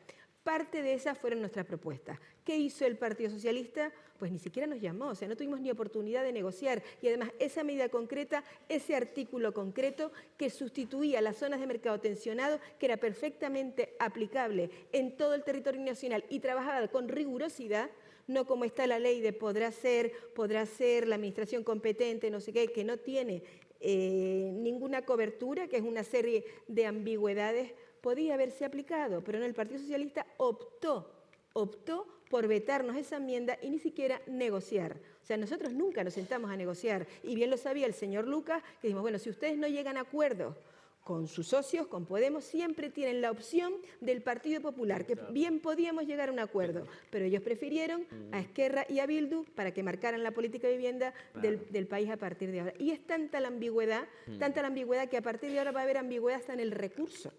Fíjense, las fechas de las elecciones generales para interponer un recurso son 3 meses. Los 3 meses van a coincidir, en agosto es inviable, pero las Cortes creo que se constituyen el 17 de agosto. Es que ni siquiera vamos a estar los 50 diputados. Va a ser todo deprisa, corriendo, la ambigüedad que supone esta situación política transitoria. Bueno, yo solo digo que proponemos un gran pacto, seguimos proponiéndolo, pero seguimos proponiendo medidas concretas. En nuestras enmiendas están las medidas que pueden solucionar el problema de la vivienda en España ahora mismo, que pueden incentivar la oferta del mercado del alquiler. Y no son, los diputados estamos ahí. Sabes que nosotros no somos así. El ladrón se cree que todos son de su condición, pero aquí en este caso eso no opera. Gracias. Seguro. María José. Solamente quería añadir alguna puntualización a lo que ha comentado el representante del Partido Socialista. Un poco descompensado, ¿no? ¿Eh? Un poco descompensado, ya me han contestado de todas formas. Solamente, si no voy a contestar a lo mismo que ha contestado Ana Zurita, sino simplemente aclarar que desde la Comunidad de Madrid, donde sí tenemos responsabilidades de gobierno, sí que estamos actuando en materia de vivienda. Tenemos en marcha la construcción de 6.600 viviendas en alquiler asequible, que hemos puesto en marcha a través de nuestro Plan Vive una novedosa fórmula de colaboración público-privada, donde estábamos atrayendo inversión privada. Tenemos ahora mismo en licitación otras 1.912 viviendas y sí tenemos medidas de fomento y para reducción de los precios. Nuestra política de vivienda cree que la bajada de los precios pasa por el incremento de la oferta y en ese sentido estamos trabajando. Vamos a poner en marcha y ya tenemos en construcción todas las viviendas y lo que ocurre es que no coincidimos con las medidas que propone esta ley de vivienda, porque a nosotros como comunidad autónoma que sí que tenemos que aplicar todo aquello que es de obligada aplicación para las comunidades autónomas, lo que nos está generando es gran inseguridad jurídica en el mercado del alquiler de la Comunidad de Madrid, una reducción de la oferta y está haciendo que se aleje la inversión privada por la inseguridad jurídica que está generando la ley. Gracias. Había 2 preguntas para ser muy rápidas. Una ya al fondo. Micrófono, por favor, si alguien se lo puede dar. Y luego aquí también hay otra y ya está. 2 preguntas y ya está. Nadie más ha levantado la mano. Pues solo 2 preguntas. Y luego César, si te dejaré que cierres tú también un poco para compensar. Sí. Buenos días. Hemos hablado de... ¿Podrías presentarte si eres del sector para saber quién nos pregunta? Soy de Gestión Inmobiliaria. Trabajamos, me imagino que como la mayoría que estamos acá, en el sector de alquiler. Obviamente, sobre todo con lo que habló el abogado, el tema de inseguridad para los propietarios, sean grandes o pequeños tenedores. Nuestra labor mayoritariamente es alquiler, ¿ok? Dada la nueva ley a nivel del sector inmobiliario, hay una inseguridad trasladada por parte de los propietarios porque a la final todos los costes inmobiliarios, seguros, comunidad, entre todos, están siendo asumidos por el propietario, lo que obviamente está repercutiendo, y creo que todos los que trabajamos en el sector lo hemos visto esta última semana, está repercutiendo en un aumento progresivo de los alquileres porque obviamente el propietario tiene que cubrir parte de esos costos porque era lo que decían ambas, ellos tienen una inversión para recuperarla y tienen que cobrar una renta que sea representativa si no retiro inmueble. ¿Qué trae eso como consecuencia? Personas del sector inmobiliario que están ya pidiendo paro, que obviamente acarrea un coste adicional de desempleo, de cobro de prestaciones por paro, cierre de inmobiliaria, adicional retiro de viviendas que ya no van a estar en el mercado. Y creo que parte de lo que la ley, y es algo de la inquietud que creo que muchos tenemos, es la ley va a tratar o va a derogar o va solamente a tratar esos temas de grandes tenedores o de zonas tensionadas o va a trabajar con esos costos. Porque, ¿qué pasa? Ahora mismo a mí me entra la duda. Yo puedo negociar propietario-inquilino un seguro de impago. Según la ley o según mi interpretación, no puedo, porque eso es cargarle un gasto que no estaba cargado en el contrato anterior al inquilino. Estoy incumpliendo la ley. Buena pregunta, Entonces, eso ahora Ana nos dirá. Esas dificultades se nos están presentando a nosotros como comerciales inmobiliarios, que nosotros tenemos que dar información veraz, información donde ninguna de las partes incumpla la ley, cubiertos nosotros, pero tú entras a un portal inmobiliario, de hecho ayer salió una noticia, donde hay 30 inmobiliarias que han sido denunciadas por una organización porque están cobrando honorarios de agencia, pero entonces ellos alegan que la Comunidad de Madrid, porque están ejerciendo en Madrid, la Comunidad de Madrid no se ha pronunciado de si se aplica o no se aplica la ley aquí, pero entonces la ley está vigente a partir del 26 de mayo. ¿A dónde vamos? Sí, ¿A dónde preguntamos? Sí, ahora, para contestar primero, yo creo que hay una pregunta importante relacionada con ¿se puede imputar el coste del seguro al inquilino? En principio, aunque ahora Ana también nos dirá, si es entre particulares, absolutamente sí. O sea, es un pacto que es viable y que se está haciendo. Incluso, bueno, pero eso efectivamente al final todo es interpretable y eso, pero en principio está ocurriendo y no está habiendo ninguna contrariedad ni contradicción a esa posibilidad de que repercuta el arrendador en el inquilino el coste del seguro. Y así está ocurriendo. En grandes tenedores está ocurriendo y de momento parece que se está aceptando también. Y no sé si Ana tenía alguna intervención de la ley sobre ese tema. A ver, pues es que volvemos a un problema de interpretación, porque realmente habla que no se pueden imputar gastos que no estuvieran imputados antes. Mi interpretación puede ser gastos del artículo 20, pero es que el seguro de impago de alquiler no entra, a mi juicio, como un gasto del artículo 20 de la LAO. Si digo sobre la aplicación o no de esta ley por el derecho a la vivienda, ojo, que la ley modifica leyes. O sea, ¿qué quiero decir con esto? Que si yo tenía un contrato firmado hasta el día 25 de mayo, me aplica la LAO anterior, pues con el efecto de las prórrogas, no habría prórrogas extraordinarias, pero la ley está vigente. Entonces, todo contrato que se firme desde hoy hasta que haya modificaciones o si no las hay, le es de aplicación las modificaciones que ha introducido en otras normas, en concreto la ley de arrendamientos urbanos. Entonces, eso se va a quedar así y lo sabemos ya con la aplicación de las prórrogas. Esto es un histórico. Sabemos que hay unos periodos en los que se ha firmado o no el contrato. Hay contratos a día de hoy que la prórroga obligatoria era de 3 años. ¿vale? Y no de 5. Entonces hay que estar y tener muy en cuenta que el momento en el que se firme ese contrato va a influir. Y luego, pues, la interpretación. Lo que digo, para mí el seguro de impago de alquiler no se encuentra dentro de los gastos del artículo 20. Entonces, ¿se le podría seguir imputando? Pues yo entiendo que sí, porque entiendo que la norma se refiere a los gastos del artículo 20 y no a la garantía adicional del artículo 36. Vale. Bueno, de momento tenemos un consenso de los dos partidos que se va a poder pactar el seguro. No, Han sonreído los dos. Vamos bien, vamos bien. Solo por puntualizar lo que decías, que la ley no se aplica en la Comunidad de Madrid. La ley, por supuesto, que tiene que aplicarse en la Comunidad de Madrid en todo aquello que es de aplicación obligatoria, como es la modificación de la Ley de Arrendamientos Urbanos, la modificación de la Ley de Enjuiciamiento Civil, la modificación de la Ley del Suelo. Es decir, todos esos temas, aunque formen parte de la Ley de Vivienda y de sus disposiciones finales, adicionales, transitorias, son de aplicación obligatoria para todas las comunidades autónomas, porque lo que están haciendo es modificar otras leyes, además de otros muchos apartados de la Ley de Vivienda que también tenemos que aplicar, como es el concepto de gran tenedor, que es aquel que tiene 10 inmuebles residenciales. ¿Había otra pregunta? Sí, y ya la última. Sí, hola, buenos días. Mi nombre es Mariana Iborra.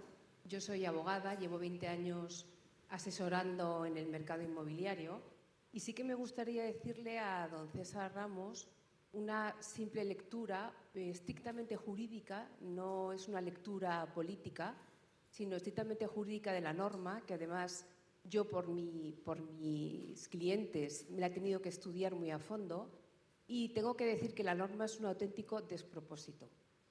¿Por qué es un despropósito? Pues porque al final, en ese debate constitucional entre la protección de la vivienda y el derecho de propiedad, creo firmemente que son los poderes públicos los que tienen que establecer medidas. Si uno se lee la norma, el 90% de la norma es un brindis al sol con... no, don César, se lo digo desde el punto de vista estrictamente jurídico, se lo prometo. No hay ningún tipo de connotación política, se lo digo de verdad de corazón. Y la norma es un brindis al sol porque no hace más que hacer declaraciones y al final, en el 10% restante, que es donde modifica la LAU y donde la Ley de Arrendamientos Urbanos y la Ley de Enjuiciamiento Civil, ahí lo que está haciendo es repercutir, trasladar en la propiedad privada obligaciones propias de los poderes públicos. Por lo tanto, sí que considero que esta norma es un auténtico despropósito y, como se ha dicho con un criterio mayoritario, creo que va a generar muchísima inseguridad jurídica. Dicho esto, me gustaría hacerle dos preguntas a Ana de García Pi, ¿no? ¿Correcto? La primera es si considera que en la disposición final primera, cuando habla de los topes de los topes de renta para zonas del mercado residencial tensionado, establece una regla general que dice que la renta pactada no podrá ser de la última renta de los últimos 5 años. Pero después, un párrafo posterior dice, sin perjuicio de esto, para los grandes tenedores es el límite máximo del sistema de índices de precios de referencia. ¿Significa que se tiene que aplicar para los grandes tenedores la menor de las dos cantidades por utilizar el sin perjuicio y por lo tanto nos iríamos a lo que ocurre con la ley catalana de que es la menor de las dos cantidades? Esa sería mi primera pregunta, luego tengo una segunda. Yo la interpretación que he hecho de la lectura de la norma es que a los grandes tenedores le va a aplicar el sistema de índices de referencia de precios sobre la renta. Lo que pasa es que hay un sin perjuicio, entonces ese sin perjuicio no invalida el anterior. Ya, es la interpretación que yo he hecho de la norma. Pero claro, todo esto es lo que llevo exponiendo desde que he empezado a hablar. La ley, tal y como está redactada, da lugar a multitud de interpretaciones, desde las más básicas, como las del concepto de gran tenedor, hasta las más problemáticas, como puede ser la de interponer un procedimiento judicial con garantías necesarias para que la demanda sea admitida.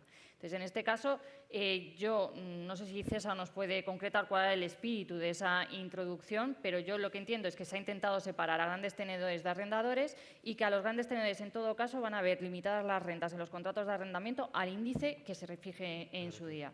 Y para el resto de arrendadores no tenedores va a ser una referencia a los contratos existentes vigentes antes de este nuevo contrato. Bueno, y la segunda pregunta, muy rápida, es que para acreditar... Sí, ¿no? ¿El qué, perdón? Sí, que le he hecho una pregunta. Sí, es verdad, perdón. No, pero No, digo luego, que esta era la tercera yo si te pregunta. parece, el César, que la pregunta se la termine Ana y luego ya tú terminas y cierras. ¿Te parece? No, de todas formas, Ah. yo quiero hacer solo una reflexión final. Sí, por Entonces, eso. la pregunta... Por eso, que la reflexión final va a ser la tuya. Bueno, si quieres, hazme la pregunta y... Sí, la segunda pregunta es en relación con los plazos que hay para acreditar la vulnerabilidad económica por parte de los grandes tenedores.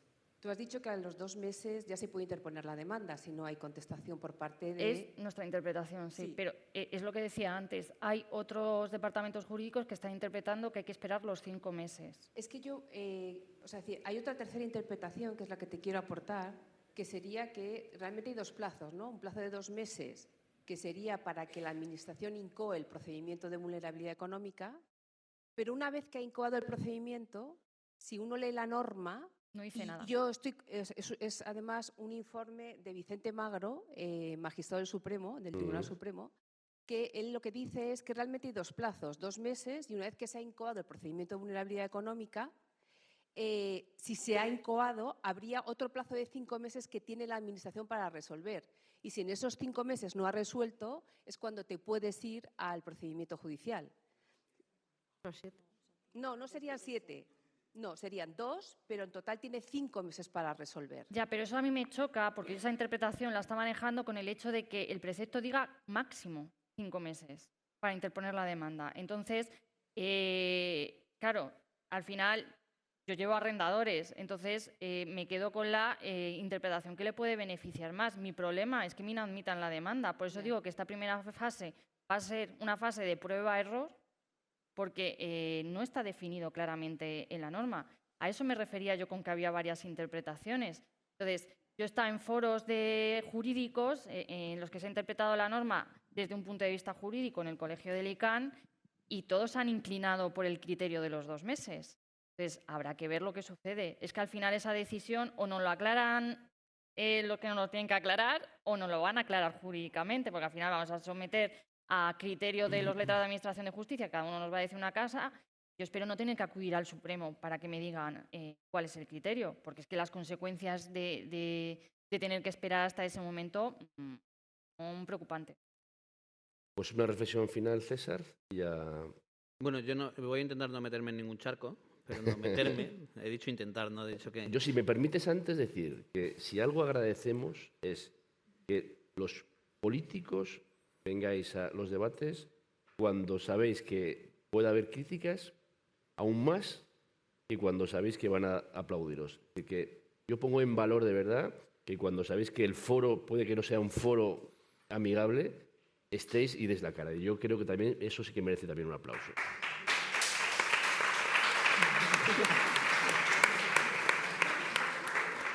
Bueno, yo creo que si me fuera también a un foro del sindicato de inquilinos tampoco recibiría aplausos